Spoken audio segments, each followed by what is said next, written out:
शिक्षा और संस्कृति की आवाज़ जानी पहचानी उत्तराखंड मुक्त विश्वविद्यालय आपके लिए लेकर आया है 91.2 एफएम पर बदलते शहर की धड़कन हेलो हल्द्वानी। दोस्तों, हेलो हल्द्वानी एक सामुदायिक रेडियो है जिसे आप 91.2 मेगाहर्ट्ज़ की फ्रीक्वेंसी पर सुन पाते हैं। और इस रेडियो पर हम समुदाय और समाज के लिए कई तरह की जानकारियां अलग अलग कार्यक्रमों के माध्यम से लेकर आते हैं। तो वहीं विश्वविद्यालय से जुड़े हुए शिक्षार्थियों के लिए भी कई तरह की जानकारियां हम यहाँ पर लेकर आते हैं। और अभी हम आपके लिए लेकर आए हैं ऑपरेशन सद्भावना से जुड़ा हुआ एक कार्यक्रम। और इस कार्यक्रम के 3 अंक हम इससे पहले आपके लिए लेकर आ चुके हैं और आज ये इसका एक नया अंक हम आपके लिए लेकर आए हैं। तो इस एपिसोड में हमारे साथ बात करने के लिए आज हमारे स्टूडियो में मौजूद हैं मेजर शुभम ग्रेवाल। तो मेजर ग्रेवाल, आपका बहुत बहुत स्वागत है हेलो हल्द्वानी के स्टूडियो में।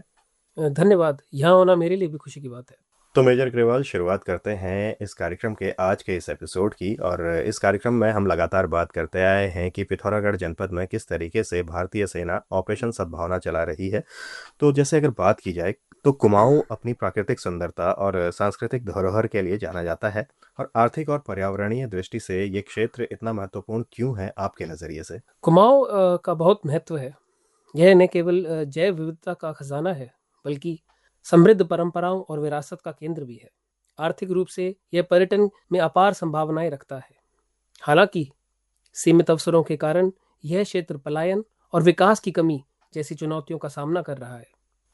सुविचारित विकास योजनाएं इन मुद्दों का समाधान कर सकती हैं और इनके साथ साथ पर्यावरणीय संतुलन को भी बनाए रख सकती हैं। तो काफ़ी बेहतरीन बात आपने हमारे लिसनर्स के सामने रखी कि सुविचारित विकास योजनाएं इन मुद्दों का समाधान कर सकती हैं। तो अगर बात की जाए, जैसे हाल ही में टेंट आधारित होम स्टे प्रोजेक्ट और एक सामुदायिक भवन के बारे में भी काफ़ी चर्चाएं रही हैं इस परियोजना के तहत, जिसे कि ग्रामीणों को सौंपा गया है। तो क्या आप इन परियोजनाओं के बारे में विस्तार से हमारे श्रोताओं को जानकारी दे सकेंगे? बिल्कुल। तंबू आधारित होमस्टे प्रोजेक्ट एक अनूठी पहल है जो कुमाऊं की प्राकृतिक सुंदरता का उपयोग करके पर्यटकों को आकर्षित करती है। यह आवास स्थानीय संस्कृति के साथ जुड़कर पर्यटकों को एक अद्भुत अनुभव प्रदान करते हैं और पर्यावरणीय प्रभाव को भी कम करते हैं। दूसरी ओर सामुदायिक भवन एक बहुउद्देशीय स्थान के रूप में कार्य करता है। इसे गरब्यांग गांव को सौंपा गया है। तो ये सुनने में काफ़ी अद्भुत लगता है कि किस तरीके से जो टेंट आधारित होम स्टे प्रोजेक्ट है और साथ ही जो सामुदायिक भवन है उसे यहाँ के स्थायी निवासियों को सौंपा गया है। तो ये जो पहलें हैं स्थानीय अर्थव्यवस्था को मजबूत करने और पलायन के मुद्दों को कैसे हल कर सकती हैं? ये परियोजनाएं बहुत बड़ा बदलाव लाने वाली हैं। सबसे पहले वे निर्माण, आतिथ्य और रख रखाव में रोजगार के अवसर पैदा करेंगी। स्थानीय कारीगरों और सेवा प्रदाताओं को भी बढ़ी हुई मांग से लाभ होगा। दूसरा, पर्यटकों को आकर्षित करके ये परियोजनाएं स्थानीय अर्थव्यवस्था में राजस्व का संचार करेंगी। यह आय स्थानीय युवाओं को शहरों में काम के लिए पलायन करने के बजाय अपने गांव में रहने के लिए प्रोत्साहित करेंगी। वास्तव में यह पहल उल्टे पलायन को प्रोत्साहित कर सकती है, जहां लोग बेहतर संभावनाओं और जीवन गुणवत्ता के लिए कुमाऊं लौट सकते हैं। तो जैसे आपने हमारे लिसनर्स के सामने जानकारी रखी कि किस तरह से ये जो पहल है ये पलायन को रोकते हुए इसका हल यहाँ के स्थानीय लोगों को दे सकती हैं। तो पर्यटन इन परियोजनाओं के केंद्र में प्रतीत होता है। तो ये परियोजनाएं पर्यटन को बढ़ावा देते हुए स्थिरता कैसे सुनिश्चित करती हैं? स्थिरता इन पहलों का मूल आधार है। तंबू आधारित होमस्टे पर्यावरण अनुकूल और कम प्रभाव वाले हैं, जो बड़े पैमाने पर निर्माण से बचते हैं, जिससे पर्यावरण को नुकसान हो सकता है। पर्यटकों को भी जिम्मेदारी से यात्रा करने, स्थानीय संस्कृति और प्रकृति का सम्मान करने के लिए प्रेरित करते हैं। इसके अलावा सामुदायिक भवन सांस्कृतिक कार्यक्रमों की मेजबानी कर सकता है, जिससे कुमाऊं की कला, संगीत और परंपराओं को प्रदर्शित किया जा सकता है।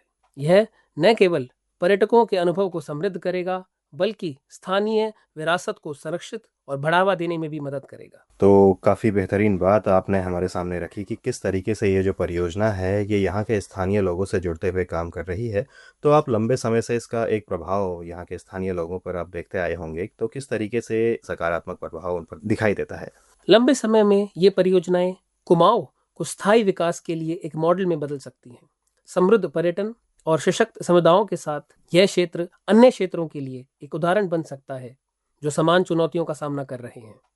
सबसे महत्वपूर्ण बात यह है कि यह दिखाएगा कि विरासत और प्रकृति को संरक्षित करना आर्थिक विकास के साथ कैसे सह अस्तित्व में रह सकता है, जिससे संतुलित और समृद्ध भविष्य का निर्माण हो सकता है।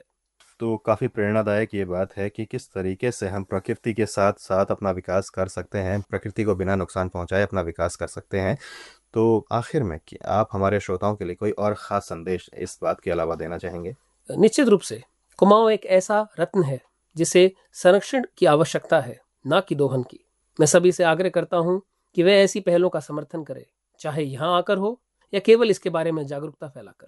हम सब मिलकर कुमाऊं को स्थायी विकास और सामुदायिक सशक्तिकरण का एक चमकता उदाहरण बना सकते हैं। तो धन्यवाद मेजर ग्रेवाल, ये सारी बातें हमसे और हमारे श्रोताओं से साझा करने के लिए और ये सारी जानकारी हमारे श्रोताओं के सामने रखने के लिए कि किस तरीके से ऑपरेशन सद्भावना के तहत जो गरब्यांग गांव है वहाँ के विकास के लिए लगातार काम किया जा रहा है और किस तरीके से जो पर्यटन से जुड़ी हुई ये परियोजनाएं हैं वहाँ के निवासियों के लिए कैसे लाभदायक साबित होने वाली हैं। ये सारी जानकारी हमारे श्रोताओं के सामने रखने के लिए आपका बहुत बहुत धन्यवाद और साथ ही श्रोताओं आपका भी धन्यवाद हमसे इतनी देर तक जुड़े रहने के लिए। मुझे यहाँ बुलाने के लिए आपका भी धन्यवाद। जी श्रोताओं, इसी के साथ मैं अनिल भी चाहूँगा आपसे इजाज़त, फिर आपसे मुलाकात होगी, तब तक के लिए नमस्कार।